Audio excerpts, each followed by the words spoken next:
Okay, hopefully this works for you. Year 11. We are looking at faith in Elie Wiesel's Night, and this is a screencast, Unit 1, Outcome 1. So faith is one of the three potential key ideas that we might give you in an essay, all right? So we might say, can you discuss the extent to which Eli's loss of faith affects his journey throughout the text? Something like that, but we will talk about essay questions in the end. All right, our learning intention: to use this screencast video to understand the theme of faith within the memoir Night. That's pretty straightforward.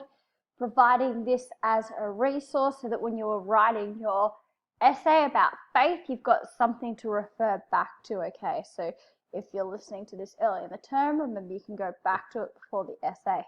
So what are we going to do? We're going to identify examples of faith. So we're going to look at quotes, key scenes, key ideas, key characters. Then we're going to try and analyze them in detail. Success criteria. I can explain how and why faith is explored in the text. So we're not just identifying examples. We're trying to really delve in to the nitty gritty, okay? Moving on. So why is faith important to this text? And why is faith also important, I guess, to Elie Wiesel and to the Jewish community? So I've said here one of the legacies of the Holocaust. So one of the ongoing impacts is that their faith was challenged significantly. So they're what we would call, the Jewish people are what we would call a faith community. They are brought together, they identify as being Jewish on the basis of their faith, their belief in God. Okay, and this belief in God is what is challenged so significantly throughout the text, okay, because they believe, or they, in the case of Elie, he believed in God's power before the atrocities, but after witnessing the horrors that he does, he begins to question God, and many other people feel the same. So I guess it's an impact that people lose their faith after seeing and witnessing such terrible things. Faith can help us, but faith can also hinder us. So let's define faith. Faith is the complete trust or confidence in someone or something, and in this case, Eli's complete trust or confidence is in God, okay? This restores one's faith in politicians, I said, or you could say this restores one's faith in God. All right, and then the second definition there, a strong belief in the doctrines of religion based on a spiritual conviction rather than proof. Rightio, based on a spiritual conviction. That's what Elie has initially. A spiritual conviction, a belief that God exists. Remember at the start of the text he says, by night I ran to the Talmud to weep. You know, he talks about that role that faith has in his life.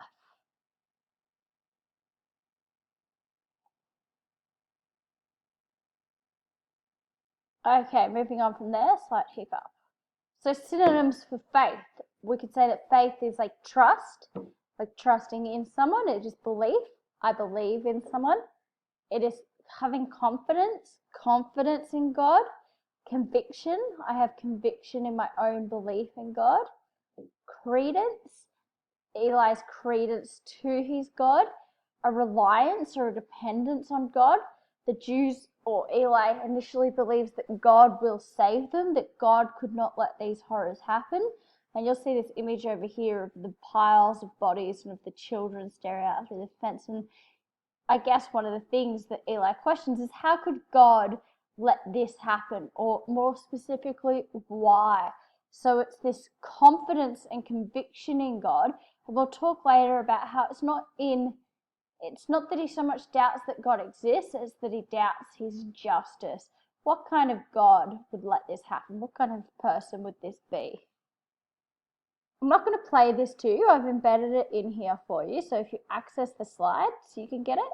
Otherwise, you just type this into YouTube. This is just a theme recap on like the role of religion or faith. It's just from that 60-second recap that you can access via YouTube. Make sure you watch it though, because it's a really good starting point for everything that we talk about. All right, so what's the most obvious thing that we need to discuss in relation to faith? Well, let's start with the 3 points, okay? So I've written here for our first point. Eliza has been a devout Jew. Devout means he's strict, he's extremely religious. It's not just a sometimes religion, not just a when it suits him. It's a day-to-day part of his life. And he dedicated his childhood to studying God, okay? He studies God and God's ways every single day, okay? It's really a big part of his life. However, Elie suffers from a loss of faith, and this loss of faith happens his first night in the camps. Okay, so Elie cannot reconcile religious teachings, so what he studied as a child with what he has observed. And what he observed is, babies being thrown into the fire, being sent to the gas chambers. He's lost his mother and his sister at this point. He can't understand what kind of God would do this. He can't reconcile anything that he's read or studied or learnt with a God that lets people be sent, I guess, to the gas chambers. So I'm going to unpack each of the statements from the previous slide more. So here I've written, Eliza has been a devout Jew who dedicated his child to studying God. So remember, everything we say in an essay, we're going to need to be able to back it up with quotes. So I've given you a quote each time and a page reference, okay? The student of the Talmud, all right, so that's Jewish law. The child I was had been consumed by the flames. That's on page 37. And this is when he's talking about how he now feels. The fact that a change has overtaken him. His religious beliefs that were so strong, they're no longer so strong, okay? They've now faltered, I suppose. The flames themselves are symbolic of hell. Remember, flames always equal hell. Dante's Inferno, this whole idea. And he feels he's entered a hell, and so the flames then become an image of destruction. So in this case, what has been destroyed is his childhood innocence and his belief in God's justice, all right? And we'll talk about justice in a second. But flames are really important. Remember, that's one of our symbols.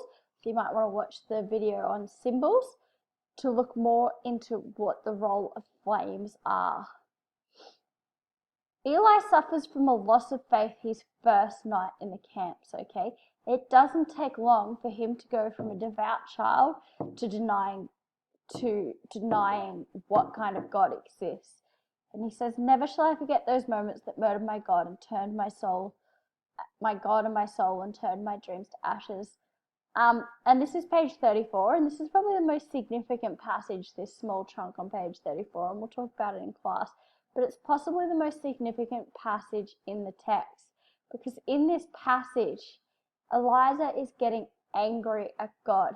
He is furious at God for what he has done, and he's also really troubled by God's silence. He said, what kind of God can be silent while this happens? Who could God be to allow this? Just on a side note, the language that Wiesel uses in this passage is actually a reversal, so it's almost flipping it on its head, of Psalm 150, which is from the Old Testament. And that psalm traditionally is all about praising God. So he's being very clever here, and we might say that it's got something to do with his own faith and whether he truly has given up on God or not, because of the fact that he uses religious language and religious motifs. We talked before about hell and fire, and that's certainly a religious connotation, to expand upon his own ideas. But it's really interesting to see the contrast here. This passage is about being angry at God, but traditionally this passage that he's reversed from Psalm 150 is about praising God. It's about singing and dancing and telling God how great he is. Whereas this time it's about being angry at God. Eliza himself is really troubled by God's silence. He doesn't like the fact that God has not intervened. In his mind, the God that he had studied and read about could not stand by and let this happen. So let's expand upon this. The language used by Wiesel in this passage, the previous passage that we were referencing on page 34, is a reversal of Psalm 150 from the Old Testament, which is about praising God. Alright, so I just want to clarify here that Wiesel does not state that God doesn't exist. He says that he did not deny his existence. The issue that he has is that he can't believe in a merciful God. He can't believe that a kind God could exist, which is what he previously had, alright? He can't reconcile this idea, and he says, I was not denying his existence, but I doubted his absolute justice. Notice the capitalization on his both times because his refers to God. So in the same way we'd have a capital G for God, we have a capital H for his, something worth remembering for your essay quotes. What characters does faith apply to? Well, it applies to Elie as the narrator because we experience the impact that his loss of faith has on him. It also applies to Moshe the beetle. Of course, Moshe the beetle is the first person that we are sort of introduced to through the eyes of Wiesel. He's the foreign Jew who is expelled from Saget, who returns to warn the Jews, and he certainly has a different experience with his own faith, which was strong, and he too could have been described as devout, but when he returns it's markedly different. And then we've got the characters of the young Pole and Akiba or drummer. The young Pole recognises the link between faith and life, and the young Pole was in charge of Eli's first block, so you might not be so familiar with him as a character, so it'd be worth, going back over your notes and checking. And then through Akiba we see the consequence of losing faith, because he initially says that God is testing them, but then he later gives up on this belief and, I guess, metaphorically offers his neck to the executioner. So I've put an essay question in here because I think that this is a good essay question that we can talk about the characters in. We can almost go with a character-based paragraph structure. So what is the context of this question? All right, what is it asking? So let's read the question. In Night, Wiesel explores the impact that loss of faith has on the human spirit. How does he do this? So what's the context? Well, he wants us, or he, she, the examiner, wants us to identify the link between faith and the human spirit. And students often get confused when we say human spirit, okay? So when we say human spirit, what we're actually trying to say is talk about hope, all right? Human spirit is how do they feel, okay? So why does faith affect the way Elie Wiesel and other characters in this book feel? There's another way of saying it, all right? Or we could say, why is loss of faith significant to Wiesel himself? Why does he care about this? Why does he write about this?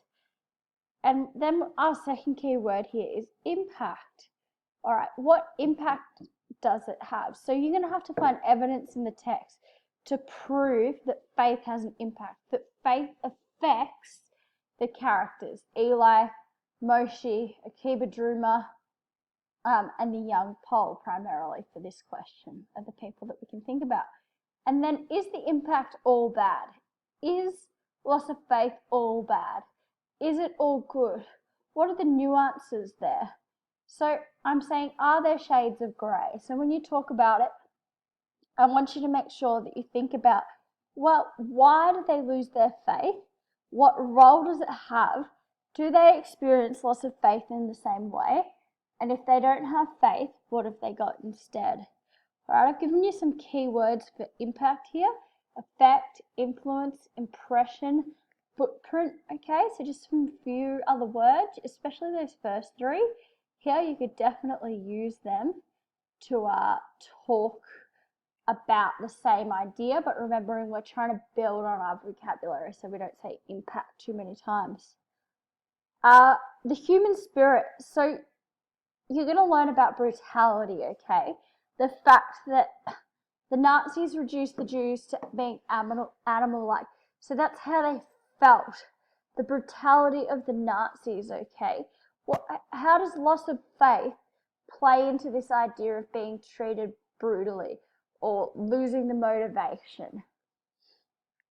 I put some questions here with relation to how does he do this. So I've asked, when are there instances of loss of hope?